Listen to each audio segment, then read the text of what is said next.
Good morning, everyone. My name is Sanjiv Goyal. I'm conference chair of IIT 2020. And today, I am so privileged to have Ashish Chauhan, Bombay Stock Exchange with us. And we are going to talk about a lot of interesting things, but let's talk to him about his view, especially on the role of technology in civilization, which is a very interesting question. And we were talking and he has some really cool answers. So Ashish, I don't want to spend a lot of time out introducing you. Everybody knows you. You are Bombay Stock Exchange CEO, IIT Bombay alum. You're one of the most prolific speaker I know. You can talk about Bitcoin. You can talk about financial market, money. You could have be on any of the panel, but I thought fireside chat will be the best format to really learn and understand what is your view of the future and specific to the area you are in. So shall we start? Absolutely, absolutely. Thank you, Sanjeev, for inviting me. So Ashish, my first question is, what is your view on the role of technology in civilization? Uh, it's a very interesting question because the technology is the only change that happens in the world. The society falls around it. So, for example, you can say the technology, the first technology which human actually mastered, not invented but mastered, was perhaps fire, right? Fire existed before mankind came into existence, but controlling it, starting it when you want, stopping it when you want, putting it in a small corner was a great technology. And that allowed the people who mastered it to, of course, have better food, don't fall ill because they don't get the bugs. But that was also used for protecting against animals, giving light in the night, and of course throwing at the enemies and subjugating them. So it was an offensive, it was a defensive technology, and so, but it took probably a few million years to spread across the world. And then, of course, the wheel and the metallurgy and so many other things came, but those things would take a long time and to spread across the world, and sometimes the world was not connected, so many parts of the world did not have that. But each technology actually started evolving on the shoulders of other technology, and that's how the technology waves started. Earlier, they were slower waves, 1 lakh year, 2 lakh years, then they became 10,000 years. And India, in a way, was pioneer in the first, what I call first faster technology waves from say 10,000 BC to 2000 AD. India was in a way leading the world in developing newer technologies, which included cotton, metallurgy, even invention of the decimal system and so on and so forth. But later on, India kind of dropped out. Other people took India's technology or China's technology or other places, and that's how basically it started moving. And around 700-800 years back, a new framework came about which became very fast, and that's what we call industrial revolution. That newer and newer technologies which were built on earlier technologies, some of them were invented in India, and that's how basically the technology waves became faster, and India did not participate in that wave. So if you look back, say 500 years back, India accounted almost 30-33% of world GDP No because it way. was yeah, because it was the pioneer of the older technology.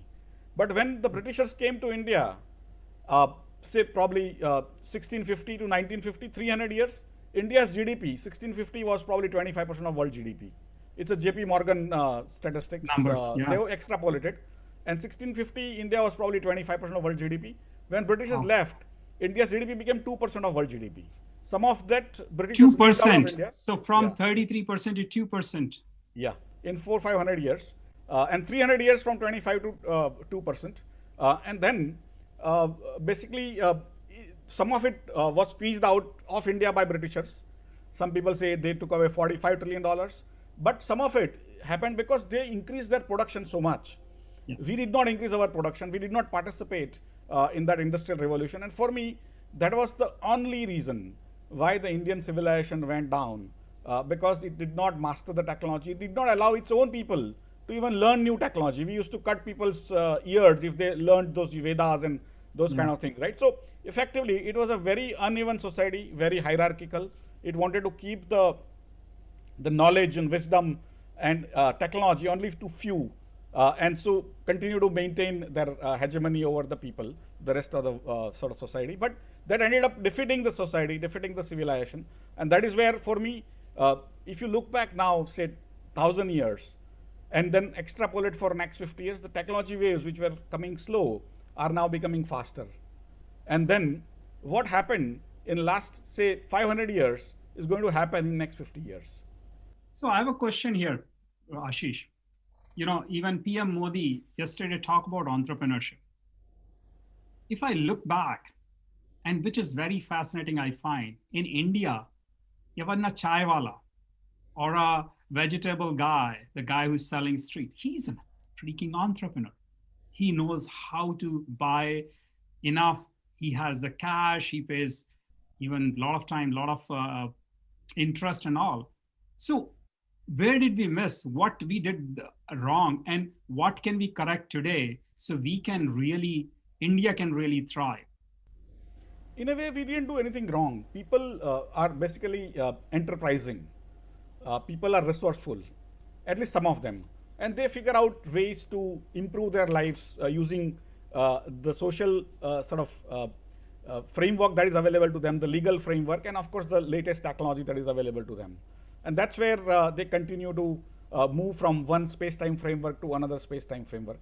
And that's where today, in my opinion, is pretty much the best time for India to move forward. Like last statement of mine in the earlier thing was that next 50 years will create more wealth than past 500 years.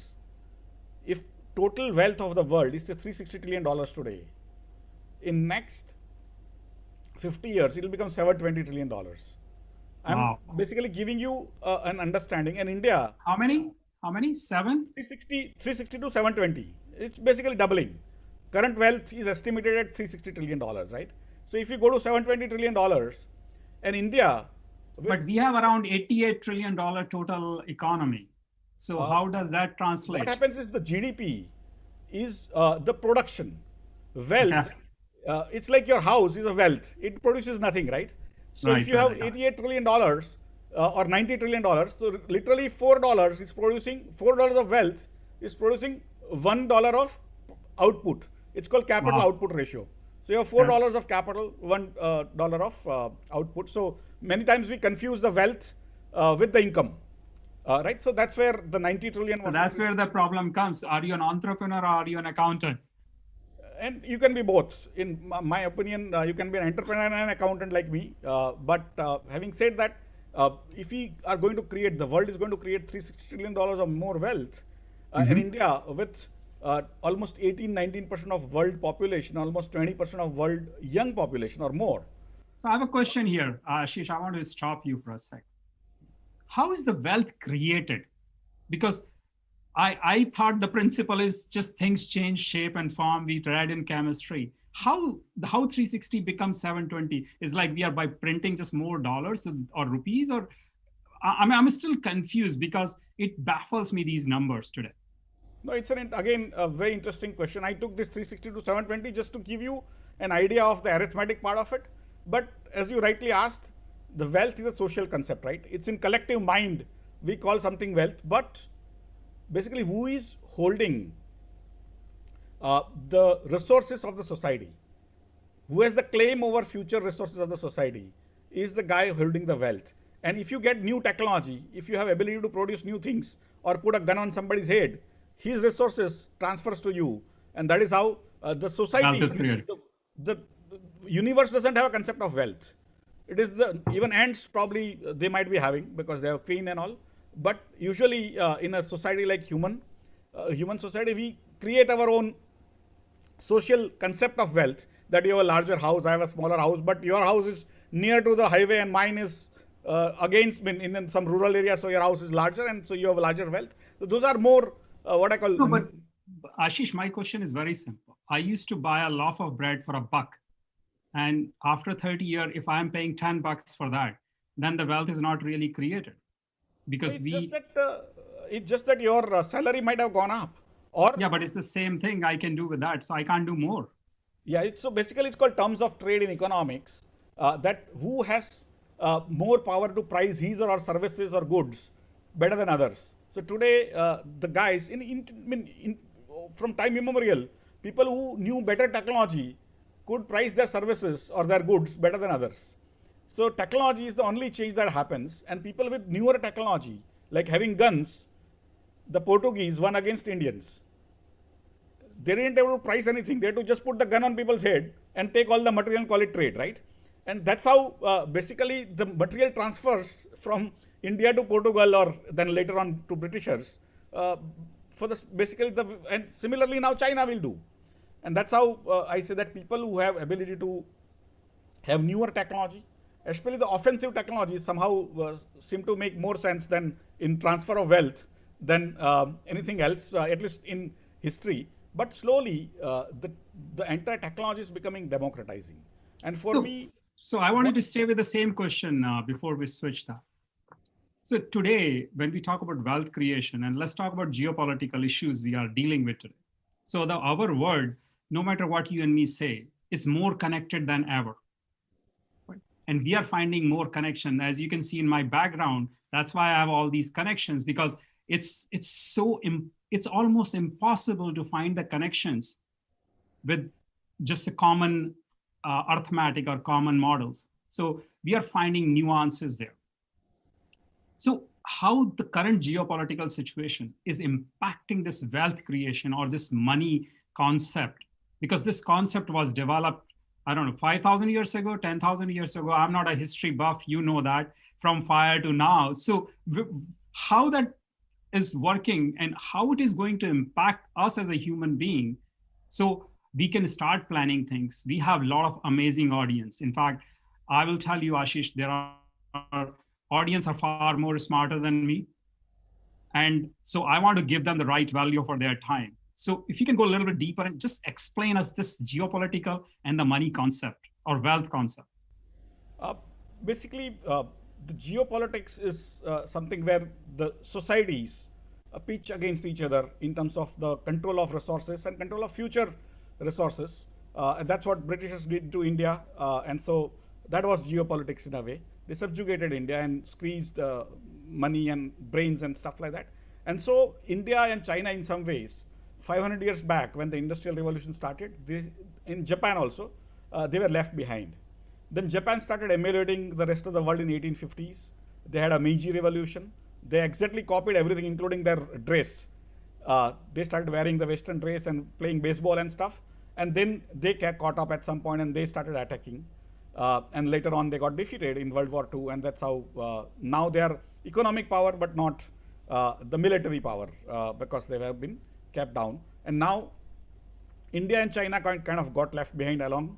But they didn't come up. Post 1979, China started kind of moving up using the same technology which the other guys had. And now they think their time has come. They were subjugated, they were acting subjugated for last 40, 45 years to basically attract that new technology, new ways of doing things. In fact, money is also technology. Right. Fiat money is also new, as you rightly said. You keep on printing and make people feel they have become richer, but they are not, because $1 loaf becomes $10, so they are no longer richer, but they feel that. And so these technologies, they kind of started taking over, and now they are reasonably confident that not only defensive, offensive, but even the future technologies of artificial intelligence and all, they will be able to control so much that they don't no longer need the world. And for me, even the virus, especially if you can manufacture a new virus and put it into the rest of the world and kind of bring them down faster than what they were going in a comparative sense, then that is also a technology. Post World War II, atom bomb was the technology, right? Post 2020, the modification of virus for spreading illness might be another technology which only 5-6 countries will have and try to stop others from having, like what they did. And so I wrote an article in April 2020, immediately after this. This is the new. Where can our audience find that article, Ashish? You search for Ashish Chauhan and you will get the. What is the title? It's basically about COVID and the new geopolitics. And so basically for me, the China, of course, it's also taking India as a great opponent, which it was for time immemorial. Only in last 300-400 years, both stood behind. And now they are almost 3-4 times larger in terms of their GDP. They want to keep India down, so they are also using Nepal, Pakistan, Sri Lanka to encircle India, and also they have so much money to throw everywhere. So that's what they are doing. And any power which is, in a sense, wanting to control, which India was never, because India was a landlocked place where the top was Himalayas and bottom was sea, so it did not attack outside broadly over the last Invaders. 2-3 thousand years, and so it doesn't have that attitude as a society to go out and attack. But China has tried, and they have been successful 600 years back, and so on and so forth. That's where basically the China will continue to try that. Only thing is they are trying to now separate themselves away from rest of the world because they think they don't need the world. Well, as India, So I kind of have a challenge here, Ashish, and I get your point, but let's talk a little bit about the geopolitical situation as such today. The land, which was a big thing in 100 years ago, today that concept of land has changed dramatically. Yeah, we can fight over what we have, and we are not, I'm not asking us, anybody or India or anybody to leave it, but the boundaries have shrinked. Our world is far more connected than it used to be. Look at us. We are able to do this summit in the history of IIT first time. We had 14,000 people simultaneously logged in yesterday. That wasn't possible earlier. In 30 years, it's a game changer. The point I'm trying to make it is we are so connected, but we still act as it doesn't matter to us if something happens to this or something happens to this. Anything happen to India, anything happen to somebody in your neighborhood, it is going to impact us. It definitely has a huge impact. So when we will start thinking of concept where we can co-develop solutions or really think through, because it's all digital now, it's not physical, the world has completely changed, and we are still fighting and still going over this physical instead of thinking about how we govern in this digital world. So the big conversation on my impact series I had with few people is how are we going to govern people in new world? Because they don't understand, and I'm sorry, they don't understand the concept of privacy. They don't understand what kind of images on the computer is okay, or what kind of surveillance is okay, what information is correct. Even GDPR in Europe, great initiative, but I don't think it truly protect the citizens of that country. It seems little like a standard like ISO we have. Sorry, I should not say that. There are a lot of people from Europe here. So we need to think of a different kind of a structure where geopolitical situation and the governance has to be far more thought through. So in 2050, I bet this is not going to be a thing. We will not be even fighting on a piece of land because nobody even care about land. It's all digital. no, in a way, you are right, and these are the questions that were asked even in post World War II. How to create newer future in the light of newer realities of atom bomb and other resources, right? And that's how the UN came. That's how the WTO came. That's how UNCTAD came. That's how the NATO came, and Yeah. that has given some results over last 70 years, right? But the world is not static. It has already moved, and now UN is pretty much irrelevant. The World Bank is hugely irrelevant because ultimately, what are the resources? $300 billion. China gives it to people in a year, right? So all those situations which evolved and developed, and they were also developed for the leader at that point in time. They started working for America. Similarly, now, and of course, there used to be a bipolar world, America and Russia. Russia used to project a larger image. Now, China is projecting larger image. The concept of Vasudeva Kutumbakam, that is, let's work together. Indians are fools to do that in a way because we think everyone else will agree with us. They will agree with us on the surface, but they will go and try to subjugate anyway. You will not do that because you believe in your own Vasudeva Kutumbakam. They don't, and so finally you get subjugated. They don't, right? And that's what you need to worry about. That ultimately these are all nice little stuff, but till the time mankind is there, it is physical. We are not logical unless our brains go into the net and then we become sort of all artificial beings. Then that will be a different world. It may happen Like almost like Transcendence movie. Yeah, so 2040, 2050, it may happen. I don't know what finally happens, but till the time we remain physical, there's going to be physicality to life. At the same time, in next 50 years, large portion, almost 70, 80, 90% of the wealth will become logical, dematerialized, Right, right? And exactly. that will That's lead what my to, point is. We are fighting on something which is going to be a losing proposition for everyone. no, but imagine uh, you have a way to modify the DNA Yeah. to make you live 1,000 years. By the way, we have a panel on that, Naveen Jain, and we have three people talking about that only. Right? And so if you have a DNA, I mean, if you have a technology to change the DNA to live for 1,000 years, who will take it or who will get it? It's the guy who can put a gun on your head or give you a lot of money, right? And Mhm. even if he gives you a lot of money, one side, other guys puts gun on your head, who will he give it to? The guy who puts gun on your head, because you will die after that. Money has no relevance, right? And so effectively, it's still going to be the guys who can subjugate you physically. Of course, logically also you can be Interesting point. subjugated, Interesting point. I never thought about that. Okay, I got your point. Okay, right? you And have so everything in digital, but if you are not alive, who cares? right, and so that's where for me it's very important till the time the mankind is there and they have the needs which are physical, the need for food, need for and their brains continue to work in a very selfish way. You cannot wish away. So only Indians have developed this because they were having what I call abundance of sunlight, abundance of food, abundance of everything for time immemorial. So they didn't have to go out and attack somebody, right? It's Yeah, just yeah. that the rest of the world didn't think that way because they have too much cold. They have to come to hot places, take away your spices and take it back, and of course take you also to work for them, right?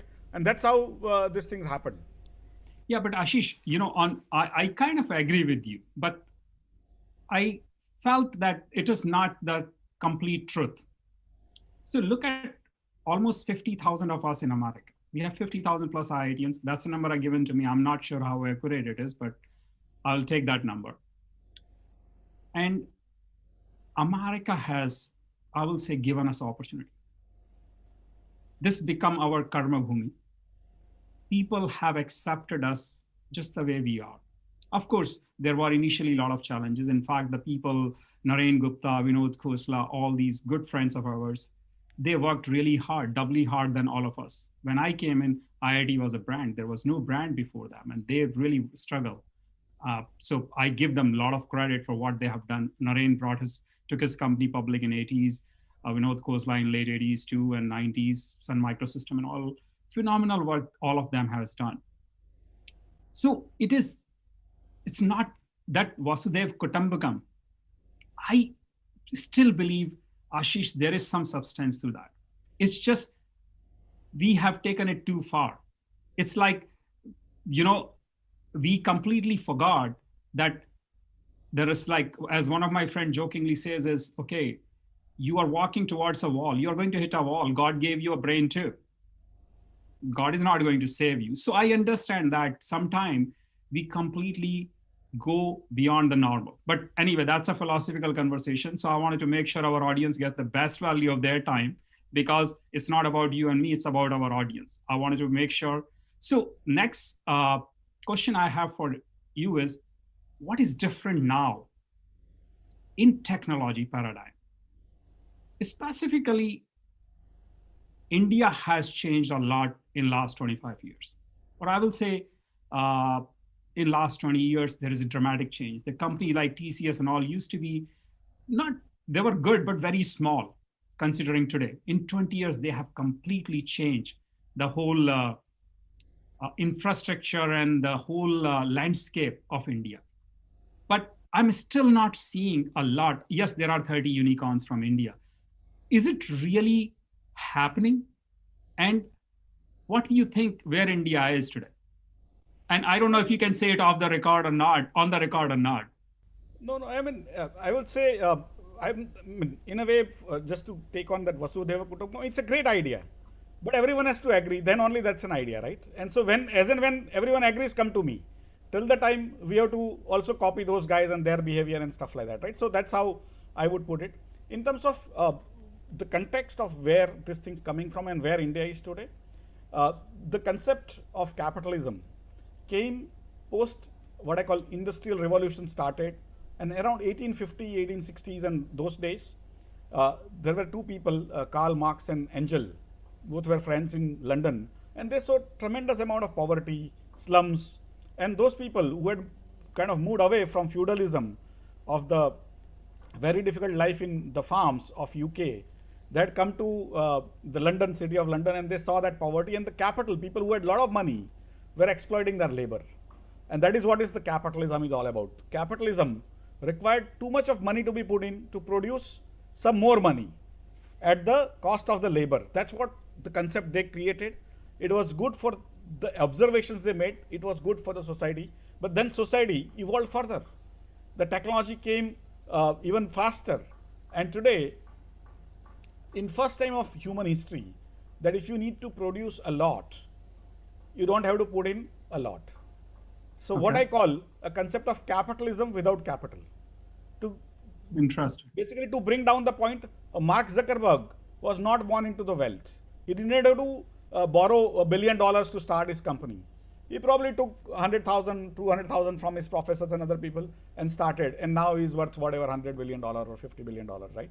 And that is true with Larry Page. That's true with Elon Musk. I've been told now he's the second richest person in the world. And of course, that is true with Nandan Nilekani, who is also from IIT Bombay, and Narayan Murthy, who is from IIT Kanpur, and things like that, right? So for me, that capitalism without capital, creating wealth without putting a lot of money, is somewhere now much more possible than ever before.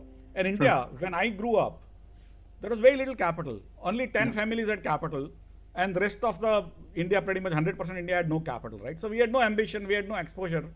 And then this technology of IT, technology of various types, biotech, everything came in, and now we're able to create wealth out of our brains. Earlier, if you had to have wealth, either your forefathers had wealth or you had committed a great sin in India, right? These were the only two ways in which you could create wealth.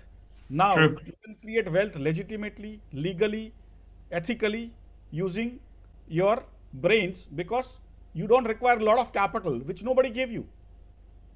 Because putting capital is a leap of faith. After 5 years, it may go away. And today, because you require less capital, that's what I call it, capitalism without capital, that you require less capital, but you can create huge capital. And that's where India today, who creates the wealth, new wealth? The people who learn new technology, right? Who can learn new technology? Youngsters. A person like me at 55 won't be able to learn new technology as much as a guy with 20-year guy who is 20-year-old. And that's where. Don't say that, Ashish. You runs the fastest exchange on planet. So let's not go there. These youngsters who are listening will do even better. I mean, I have no doubt about it in my mind. And that's where, for me, the next revolution, that next 50 years, will create $360 trillion of wealth. Most of it, almost 80-90%, will be created by the youngsters. Yeah. What we need to do as a society is to make them learn newer things and unlearn older things. The waves are coming so fast. It's like a tsunami, right? One wave after another, they become larger and larger. And if you ride a wave by accident, like I am a mechanical engineer, but I rode wave of technology and finance, and I have become reasonably rich from where I come from, a tin bag to Bombay. Now, I mean, I'm reasonably okay. And that's where because I came onto that technology wave by accident, by getting into IIT and IIM and so on and so forth. And that's where I see that if we can train our youngsters, not only IITians, but the rest of the country, that learn newer things, unlearn older things faster and faster, and try to ride the waves, then that 50 years, when mankind creates $360 trillion of wealth, 25% of India creates, which is possible because 20% youngsters of the world, which are all technology savvy today. India has like ubiquitous 4G, everyone is going on their mobile, everything. Basically, India is ideally placed compared to many other societies which are becoming old, like China is old, Japan is old, Europe is old, America is old, other than IITians. And that's where, for me, India has a great time to create those new technologies, create that great wealth, or transfer those guys' wealth into you, and don't get subjugated. And that's where you now don't require capital. You use your brains, learn a lot of things. You have 4G in your hand, you have mobile in your hand, through which you can learn anything. You can become So Ashish, that's an interesting question, and I have asked a lot of people in the past 3 months, because I was asked to be chair of this conference with hey, do something. And what do you stand for? So I said, I stand for only two things. I truly believe innovation and entrepreneurship, these are the only two ways we can make and we can create a better world. America is a living example. And I believe in American spirit. I still believe in American dream. Not still, I believe in American dream. No matter whatever rest of the world says, this is the place, even today, going to create phenomenal technology. Because it's a very different society.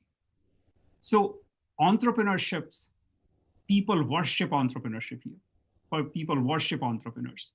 And they are ready to invent and collaborate to build bigger and better systems, softwares, organization, all of that. So the question is how an entrepreneur in India can get to that level. Because in India, we don't reward failures. We are so conservative about the failures. It's like, so if you fail, you are good for nothing. Your life is over. In US, we celebrate failures. Oh, damn it. Oh, this guy, you know what? We gave him $10 million, but he's better now. Let's give him 100 this time. No, India is changing. I mean, I have been an entrepreneur. I have failed many times. And still I am here, where, right? So for me, India never did that. It's just that we did not have money. We did not have capital to put in. So you could not buy lottery Access tickets. was not there. Right? So you could not buy more lottery tickets because you did not have money to eat. I got Now, it. the lottery ticket has become cheaper. So even you and me can buy those lottery tickets, right? And that's why many times when we see some wealthy economy or wealthy society, we think they are heavens and we are hell. For me, we are a poor society, but we are not behind. Today, India's financial sector is far more automated than America's financial sector is. We have leapfrogged. India's mobile technology is far better than American. And you might be paying $60 a month for mobile bill. We are paying $2. Yeah. Right? And so you may have great infrastructure and so on and so forth, but for me, we have in the concept which is the modern wealth will come out of the dematerialized activities. That is the activities of mind and bits and bytes. India today is far ahead of America. That doesn't mean. So let's talk about it a little bit, Ashish. I wanted to give some really objective ideas to our audience. So you have studied India market extremely well. You have how many companies listed on your exchange now? We have around 5,000 companies. Yeah. 5,000 companies listed. And there is what is the total net worth of those companies? Their market capitalization is around $2.3 trillion. So that's a very large number. $2.3 trillion is a lot of money. Now, where do you see opportunities for our youngsters? And the reason I'm asking this question is I asked similar question from the FedEx CEO. So I talked to e-cells and IITs. I don't know if you are aware or not. All the major IITs have entrepreneurship cells. And Ashish, I can't even tell you, these kids are phenomenal. They're so good, it's unbelievable. And they ask me this one question, all of them, is Sanjeev, tell us where are the opportunities. I say, hey, opportunity is about the problem. I can tell you a lot of problems, but let me ask my friend Ashish Chauhan, because he has more problems than me. So what problems can our team solve or can our LM solve? See, do you want to solve the problems of the world or you want to be rich? In a way they are connected, but in a way they are also slightly separate. So if you want to be solving the world's problem, then it's a different world, right? Then you don't, you may become rich. That doesn't mean you don't become rich, right? By solving world's problem, you do become rich. And Elon Musk is a good example, or Nandan is a good example, right? Yeah. And so for me, if you want to become, and if you are wanting to become rich and then solve world's problem, that is what Sridhar Vembu is doing. First he became rich by Zoho, and now he is trying to say, don't go to America, stay here, right? And I will in the village. Money. Unbelievable model by the Zoho model. I'm so amazed. I know their chief innovation officer. He's also IIT. Phenomenal model. So 10th grade kids they are hiring. Right. So for me, it's important to understand that if you want to become rich, you have to basically create your technology with people who can give maximum profit. Ashish, I really want you to give the right answer. No, I'm giving you the right answer. And that's why Give I'm me saying, the opportunities. I want to build the company. We have Hungary, yes, 123,000 IITians in 23 IITs. I so want to what, give them problem. If they solve it, I will find money for that. Give them okay, real problem. yes, so the problem is that America and Europe have the per capita income of $50,000 without doing much. And we have per capita income of $2,000 per year with doing a lot of hard work. So there is a great arbitrage opportunity. Okay. Teach their kids mathematics, which they pay $200 per hour. Do it in $50, and you will be. So for me, go where money is, solve their problems, and make money, and then solve your problems. But if you say no, I will solve my problems, that is another way to do it, Yeah. which is what is called CSR or social responsibility, right? So I can be very good and say first you solve India's problem. Anyway, there are millions. I mean, it's not that everyone will try to or everyone will be successful in getting the arbitrage money. That's what Nandan did, or Narayan Murthy did, or Wipro did, or I mean, the labor, IT labor is so costly. You do it in India. That's how you do BPO and so on and so forth, right? And that's where, for me, solve their problems. You will get money, then solve your problems. But if you want to solve your own problems, that is also true. Flipkart has done it. Uh, there are literally many examples, like Zerodha is one of our brokers, a school dropout, guy called Nitin Kamath. And he is now probably worth a few $1 billion, if not more, by giving zero cost brokerage houses. I mean, brokerage house 10 years back. Now you hear Robinhood in America and you think it's a good idea to do it. This guy did 10 years back, right? Wow. And so on. And now he's What's worth the name of the company? Zerodha, Zero Dha. Zero Dha. Nice. He's from Bangalore. Basically, it means zero brokerage. Okay, the company name is Wow. Zero Brokerage, right? And so, So effectively, how did you do it? Help me understand, because some of these model I don't get it, and I think our audience will get some ideas with that. yeah, for me, it will take some longish time to explain. We can also call him to explain. He's a nice guy, young boy, and Mhm. so in a way, for me, there are a lot of people solving India's problems. There are a lot of problems solving people solving America's, China's, everyone's problems. Go and solve the problems. There are two, three more interesting things which I can tell you today.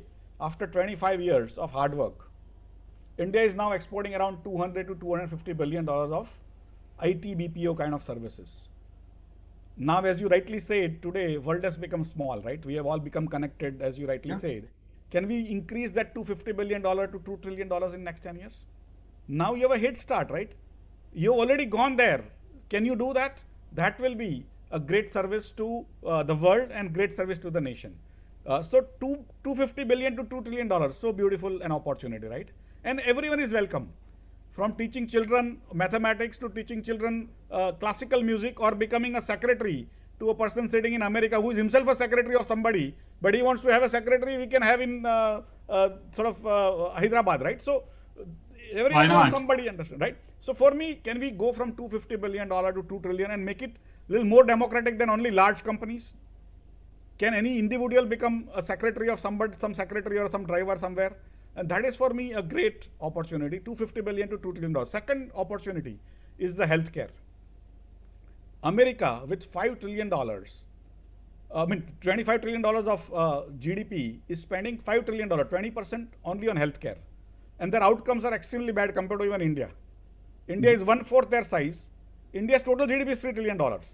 America is spending $5 trillion for one-fourth of people only on healthcare, and that $5 trillion, as compared to $25 trillion, that's 20% of America's GDP, is going to actually increase. It might become 30-40% going forward. Like what we did in late 90s and early 2000, reduce their cost of IT by sending cheaper labor and then bringing the work into India. Can we have healthcare being provided by Indians in their languages, in Japanese, in Chinese, in sort of Southern American language, or in Europe, in different French and all? Then you might be able to bring back $2 trillion additional into India. Our what I call unskilled labor is sending $90 billion from Gulf into India. You know that? No, If we I had was sent, not. if we had sent uh, skilled labor, the healthcare guys, right, where everyone is spending money and it's burgeoning. In fact, one of the largest states in Canada told me, I mean, I teach there in Canada, and the minister told me that, boss, 70-80% of the current uh, total spend is on healthcare of that state. He said we are going to go bankrupt soon. And that is going to be true for America, Europe, everyone who give free healthcare to everyone. Or in some ways, it just balloons. And for me, Indians are rightly so. You get $2 trillion of IT, $2 trillion of healthcare in next 10, 15 years. You have made it, because then on top of that, you keep on doing stuff, and whatever you do for those guys, you can do for your own people, right? Much cheaper, like what we did in 4G. What you pay for $60 for a bad service, we actually get good service for $2, right? In remotest part of India. And I have gone from Chandigarh to Simla, and I was watching TV on my laptop, right? Cricket match. That is the kind of infrastructure that has been built, and that's where India, being a frugal technology leader in the world, it will be, whether we like it or not, whether you and me work for it or not, India's time has come. Okay, and India has to India is rising. Yeah, and as you rightly said, you have firm belief in American dream, that it happens only in America. I won't say that, Ashish. What I really meant is for every other country, not just India, because I live in America, so I understand how things works here and what works here. And I'm a firm believer this place and this society is phenomenal when it comes to innovation. Here, the investment they made is unbelievable. So we can have that conversation maybe some other time. We have only a few minutes. So before I close, do you have any parting thoughts for our audience? So that's what I was saying, that as much as you have sort of American dream with you, I have an Indian dream with me. That if Narendra Modi, where he came from, could become Prime Minister, and if Ashish Chauhan, where he came from, and become CEO of BSE, with human endeavor, intelligence, hard work, sincerity, and technology, India will make it. India's time has come, and India and US, by quirk of fate, have gotten together. 70 years of our independence, we were on wrong side of history. Now we are having basically friends which are on the right side of history. We work with them, and we give them something. In return, we get something. It'll be what I call a complementary life. We will prosper, they will prosper, and that's how I think India's century is just going to happen in next 50, 70 years. Thank you. I have no doubt, Ashish, about it. And to me, India and US, India is my Janmabhoomi and US is my Karmabhoomi. Both are equally important. And I'm here, and my job as a conference chair and as an IITian is to foster innovation and entrepreneurship in both countries. Whatever I can do, whether I have to work with policymakers, investors, I am available for that. And that is the big reason I agreed to be the chair of this summit. So I can tell the world 500,000 IITians are open for collaboration, because we need a global scale systems, not just focused to one country or not just focused to one area. Is that I heard it several times that think local, act global and all that. It doesn't work in today's society, and we have plethora of solutions available, technology available, as you said. Amazon, Google, IBM, major company, Microsoft has built fantastic systems which we can leverage and create phenomenal opportunities. I see it every day. A high school kid like your son can build a company or product like Facebook in days nowadays because the infrastructure is all there. So you are absolutely right. All it requires is imagination and guts to do it. Do you agree with that? And some exposure from the guys who are sitting in what I call rich economy. Help our guys sitting in India, and you will be rich, and our guys will be rich, right? Thank you. We are here. Ashish, I had so much fun. I have a lot of more questions. I hope we can invite you back again. But thank you very, very much for your time. This was phenomenal. Thank you. Thank you. Please have a wonderful day. And for our audience, please use hashtag IIT2020 and follow us. Check Ashish out, check his articles out, and go and see other sessions, especially unconference. We have longest lasting unconference, 36 hours long. And yes, every single session is full. Ashish, we have session full, even after closing of today. 500 people. I haven't seen this kind of traction and hunger in my life for knowledge. So yes, we are onto something really cool, and I agree with you. I'm here, and I'll support every single person who wants to do something. Thank you. Thank you. Take care.